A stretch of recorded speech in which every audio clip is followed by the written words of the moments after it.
E o segundo versículo, 52 letras, que é o número de semanas do ano. Terceiro versículo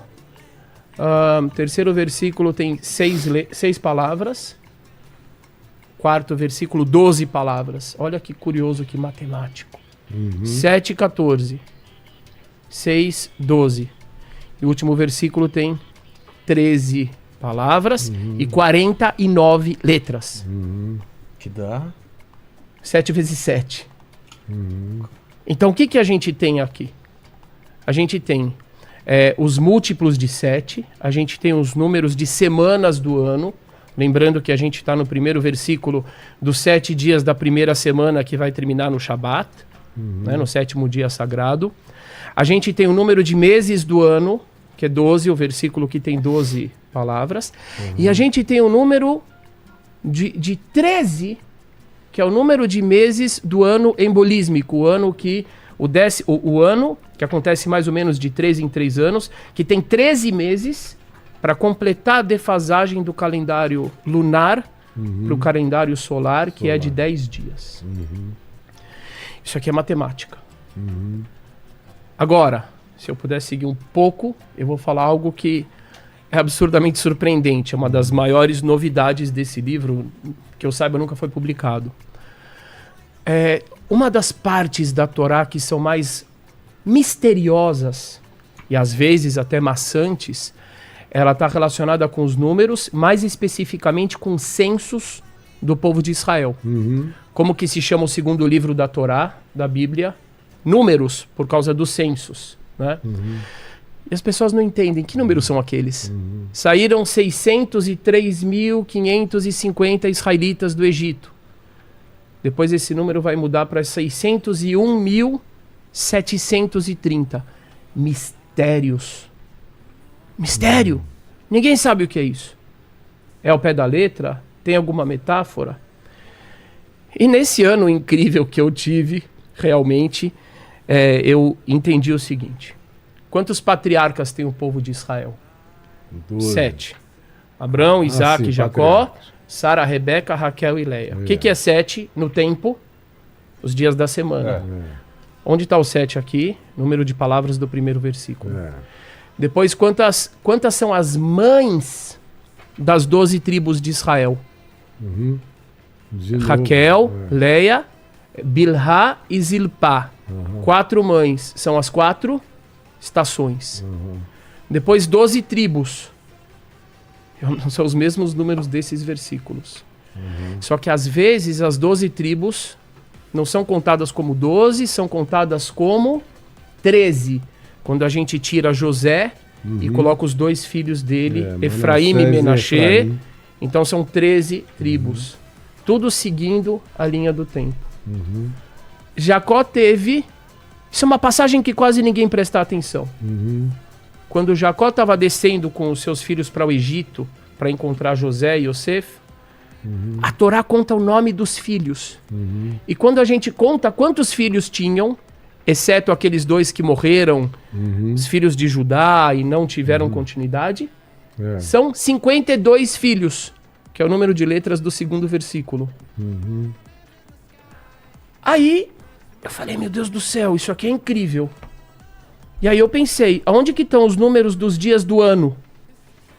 Aí eu tive uma sugestão, uma intuição, e eu falei, deve estar na contagem do número dos filhos de Israel.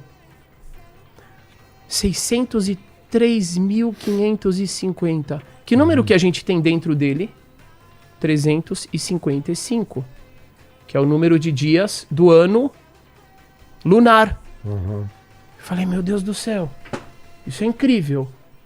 Fui checar depois, na nova contagem, quando muda a contagem do povo, devido a um episódio, morrem vários israelitas. O número vai para 601.730. Divide 730 por 2. Quanto dá?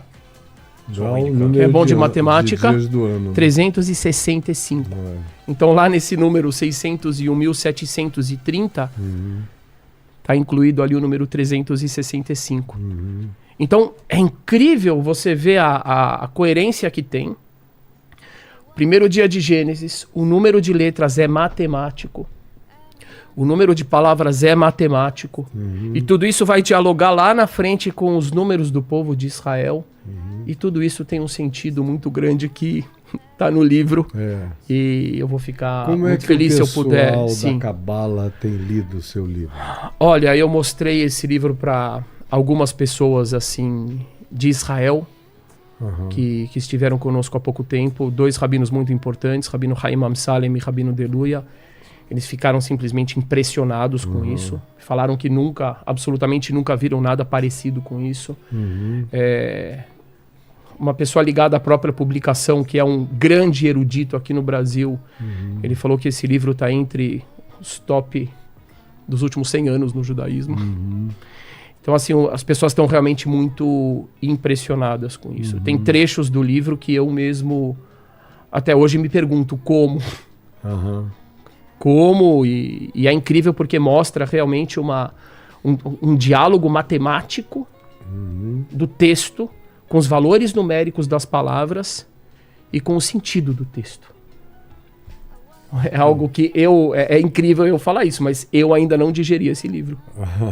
Eu não digeri esse livro ainda. É prova de que ele é maior do que você. Né? Ele é muito maior do que eu. Eu não gosto nem de usar a palavra meu livro, eu não gosto de usar isso, eu não me sinto bem com isso. Mas essa ideia de que a Torá, né, tem segredos, né, escondidos nela. Sim. É antiga, né? É várias pessoas tentando destravar esse segredo. Praticamente toda a história do judaísmo viajou por dentro dessa tentativa de decodificação. Bastante. Mas a gente começou falando dos livros, eu queria pedir... E tem um outro livro aqui.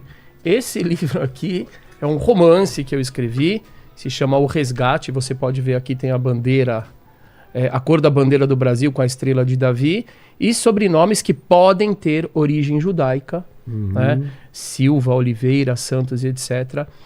Isso é relacionado com a revelação da história judaica do Brasil. O Brasil tem uma origem judaica muito grande relacionada com os cristãos novos. Tem vários costumes brasileiros que têm origem judaica. Apontar para a estrela da verruga tem origem judaica. Expressões como tá chorando a morte da bezerra tem origem judaica, etc, etc, etc. E eu e minha esposa Jaque, que está ali, há cerca de 20 anos a gente começou a resgatar essa história que era desconhecida, inclusive, da própria comunidade judaica. Só a parte assim, mais acadêmica, a professora Anita Novinsky, que conheciam essa história. E nesse livro eu escrevi um romance falando das dificuldades, das pessoas que querem retornar, do diálogo entre realidades diferentes, realidades sociais diferentes, que marcam os estereótipos, etc. É um livro que eu escrevi com muito carinho. Legal. Que bom. Esse aqui é Esse aqui não é de minha autoria. Esse aqui é a Torá. Esse aqui é o Altíssimo, de autoria do Altíssimo. Eu trouxe para mostrar essa questão dos números, né? Tem muita coisa. É algo que me deixa sem palavras. E que tá no livro. Mas vamos falar mais também sobre isso. Sim. Achei que tem... Quer falar sobre os livros ou falar depois? Não, como quiser. Vamos lá. Bom, primeiro, boa noite. Assalamu alaikum. Então vou pedir só uma coisa. Rabino, como você começou, também se apresente pro pessoal, dê as credenciais assim, e aí cada um na sequência também se apresenta para quem não os conhece aí. Ok. Onde que é a câmera? A sua é aquela mais alta lá. Ok, tá bom. Bom, me chamo Gilberto Ventura. Em hebraico eu tenho um nome também que foi me dado no 8º dia da minha vida, que é Emanuel Ventura. Sou filho de pai egípcio e avós maternos poloneses. Tenho, junto com minha esposa, um movimento que se chama Sinagoga Sem Fronteiras. E esse movimento é voltado a, como diz a palavra, né, sem fronteiras, ao acolhimento daqueles que querem fazer parte do judaísmo, aos laços, à promoção de laços de amizade com irmãos de outras religiões, ou sem religião também, da promoção de laços de amizade através de ações sociais. A gente tem uma presença também forte nas periferias de São Paulo. Eu acho que sou professor de hebraico, de Bíblia, de história judaica, formado em Israel. E um irmão. Acho que essa palavra é a que mais define. Sheik, é contigo agora. Se apresenta para o pessoal e é contigo. Vamos lá. Boa noite a todos. Salam aleikum. Que a paz e a bênção de Deus estejam com todos os seus mensageiros e profetas. Entre eles Noé, Abraão, Moisés, Jesus e Muhammad, e sobre todos os seus companheiros, seguidores, familiares até o dia de